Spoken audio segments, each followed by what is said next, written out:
cannot find my mic stand anywhere, so now I'm doing this like it's an X Factor audition or something. I have the potential to win the X Factor altogether, to be honest. I also have like my way of expressing how I sing.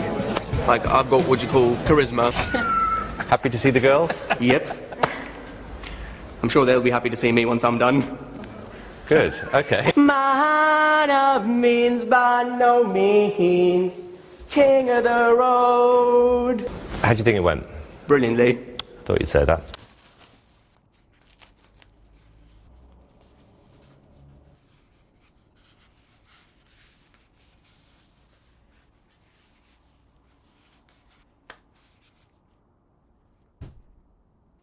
Atavista. I tried to make myself completely white, like the album cover. I don't know what's going on, and there's probably somebody looking at me from a different window, thinking, what the fuck is this man doing? I guess it's some OnlyFans things or something. There's a woman looking at me right now. Okay, enough of that silly stuff. How's it going? It's been a while since I've been here, done something like this. But I'm done with classes and stuff now. So hopefully now I can just focus and really put a lot of effort into making videos. So that's exciting. Stuff coming ahead, stuff coming soon. Hope you all look forward to that. Again, thank you for all the support. I know it's been slow, my output right now. My window's open and there's cars going by and it's affecting my audio. Yeah, whoa.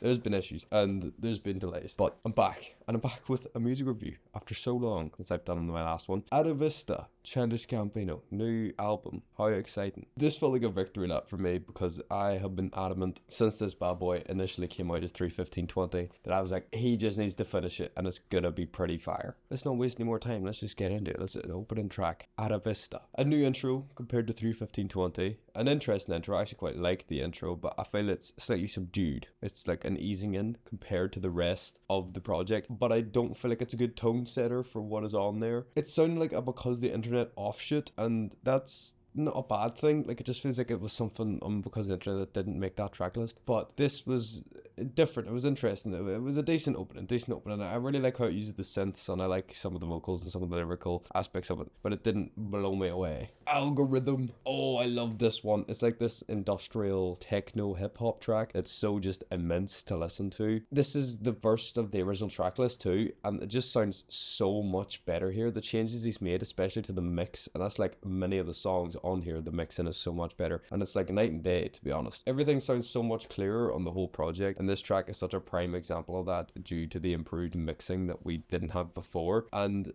I think this track did have a chance of being kind of corny, but I think it works effectively for me, and it's quite an interesting listen and quite a fun listen. But the best part of this one is evidently its hook. The hook here is just so goddamn infectious. Everybody move your body, do it with something that's gonna make you move and groove. You don't know that for algorithm. Do it how you say, algorithm. Tune, it's really good. Then we get into Time with Ariana Grande, Miss Wicked, even though she's not the Wicked Witch. I've never actually seen Wicked. Guess I'm saying it this year. This is one of the tracks where I feel there was a major improvement. I did like Time on the original, and it was also one of the only actual title tracks on the original project, but this sounds so much better here, and that's probably now one of my favorite songs on the whole project, maybe my favorite. Ariana Grande sounds so angelic on this synthful production. Gambino's choice to use his heavily auto-tuned voice allows him to blend with the production effortlessly, creating this sort of visceral, scenic song that just transports you. It's just like this experience. It's a really interesting sounding track and easily one of the best on here. So immensely, fantastically layered in its production, and its mixing is just so much better. I feel like I'm gonna praise the mixing a lot, and that's maybe because the mixing on 3:15:20 was so hit or miss. 3:15:20 was like a hit or love for me. I love Awaken My Love so much. It's so good. 3:15:20, sometimes I was like, this really annoys me, and then sometimes it's like, this is fire. Now, Atavista just makes the whole thing fire. Silico Bay, I think it's Silico Bay with 21 Savage, Inc. and the Kaja Bonnet. I don't really say her name, but I really like the storytelling aspects of this. To me, it's not a hugely profound track. We hear Donald's seemingly getting spiked or getting high, but I'm not really sure what he's trying to get across. But he tells the story in an interesting manner, and I think it's a fun story. I think it's a comment on modern day relationships, and that's evident in some of the aspects of it and the surrounding media that corrupts our understanding of them. Well, I know them, I could be just chatting absolute monkey bunky. Love 21 Savage's verse that was really good and fun, and he really adds an extra added dynamic. Hello. To Be Hunted. To Be Hunted is this psychedelic funk wave track. I love this groove. The groove is how one would say groovy. Compared to what we've gotten so far, like Atavista, it's a bit more subdued compared to the last three tracks. Yeah, I believe it's supposed to be talking about beauty standards both inside and outside, and how we put beautiful people on a pedestal, but sometimes they're not what they seem. I don't know. A production aspect I love though throughout this track is the bass. That's what it is. That's what you call it, bass. One I am bad boys. It's great, and I think Donald here is particularly strong vocally, and it's a bit more relaxing one, but it's still enjoyable. Sweet thing, sweet thing. One of the longer tracks and easily one of the best, easily top 3. This is fantastic. It has this sort of lackadaisical approach, but that's intentional, and it's not a bad thing. It's so like, that's what it's like. That's no better.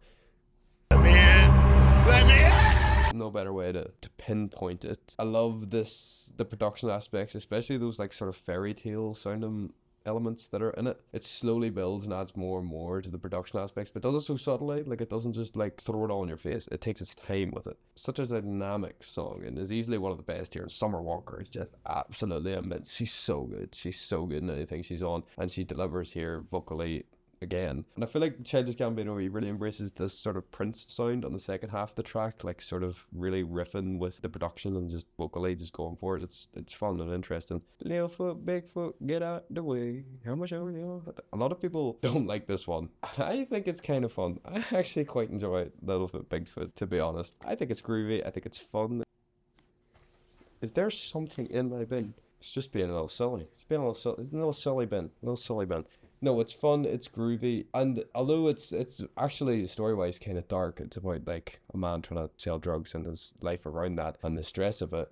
It's kind of like the Andre 3000 idea, where it's like, yeah, I don't want to hear me, you just want to dance, that kind of thing. I think that's what he was going for, but it's not as effective for many people because it's not hey ya, it's just not hey ya. It's fine, like, it's okay. But I do enjoy aspects of this track, although the young nutty outro is so random. And it just happens so abruptly. I feel like it's just out of nowhere, and I don't know how to feel about it, if it really works for me all that much.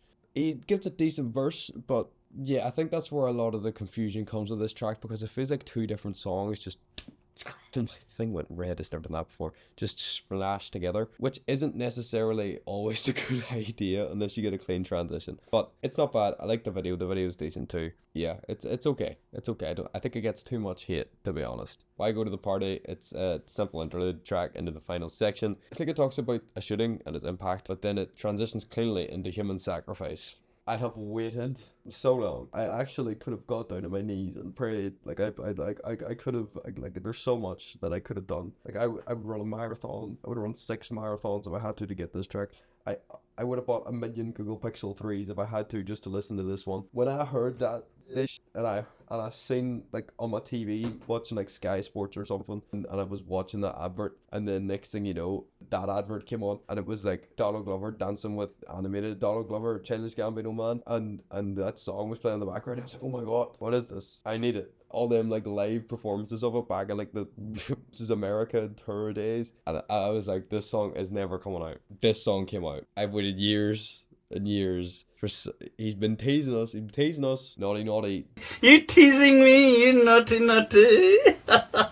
Teasing us for like what, 7 years, something silly like that. That's mad. I remember thinking about that song when I did the Bronze Duke of Edinburgh, and then I like sprained my ankle and couldn't actually do the actual one. I only did the practice. That's a story for a different day. I'll save that for a podcast or something. I don't know. Like, there was no way that he was gonna like, I'm gonna make this absolute hate of a track, and I'm just gonna let's just make it for a Google advert. Yeah, like, what's that? Childish Gambino in the studio. Yeah, this is hate. Use it for that Google advert. But I was losing faith, but this gives me faith again. We thought we lost it, but we got it. So far, absolute banger with a capital B. It's kind of sounds like a weekend track. I get that, but I think it's fun. It's so enjoyable. It's so inventive and exciting. And yes, it's just a great track, and it was worth the wait. And I'm glad that we get to see it. I'm glad that we get to see it. I should have mentioned that these last 3 songs are kind of my favorite run on the whole project. I really love all 3 of these distinctly and greatly. The violence. This is soothing but moving, an interesting track that was sandwiched between these 2 heavy funk dance bangers, and it just sort of sits in the middle so nicely as like a breathing point, but it's also a nice comment on certain things. It's such an interesting track sonically compared to the rest of the project. Andre 3000 on the flute. Ever since I found out that Andre 3000 is really good at playing the flute and then made his flute album, and then that thing went around where it was like, Andre 3000 has actually been playing the flute on a lot of songs for a lot of people for many years. I don't trust flutes anymore. If I hear a flute, I just think, is that Andre 3000? But it can't just be him. He's not the only man that plays the flute in the entire world. And I think the outro to this track is so cute. Nice, such a nice touch, nice little conversation with a nice little wee man. And that's a tall man that's a manly man, and he has a very childlike voice. I'm pretty sure it's a wee tiny man. I'm pretty sure it's Donald Glover's son, actually. And it does kind of feel like the end of the album, this track, and I wouldn't have batted an eyelid if it ended there, because I really like this one, even though it's like 7 minutes long. It doesn't feel that long. That's the same thing with Sweet Thing. These long tracks don't actually feel as long as they are. They're paced really well. But no. Is that on my door?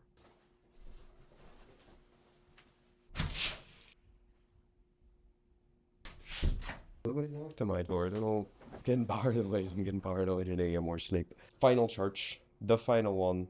Slick. Banger. Return of this one. This is probably the best one on 3:15:20. It was easily the best. It sounded the most finished and the most enjoyable, and the one that I kept returning to, and the one I still keep returning to, because now it's properly mixed and cleaned up. It's in all its glory. It's just like, it's just so goddamn fire. The organ synths are haunting. Childish Gambino's confidence and commanding aura on this track is genuinely moving. It's such an interesting one that I adore, and I've always been a fan of, and I'm glad it gets this moment to shine, and I feel grateful that I get to hear it in my life, and it's a great ending to the project.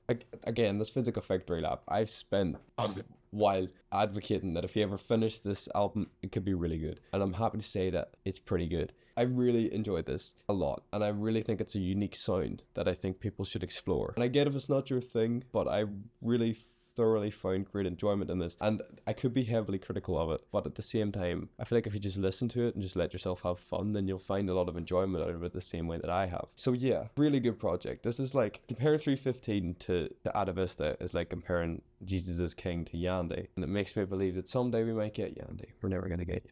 Yeah, great album, really enjoyed it. Atavista, Childish Gambino. Good to be back, doing another music review. Check it out if you like Childish Gambino. And yeah, fun. So yeah, that's that. Thanks for watching, subscribe. See you when I see you.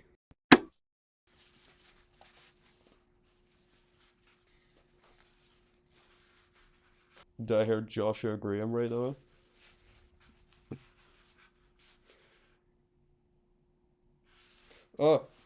Oh no, I should have thought that was gonna happen.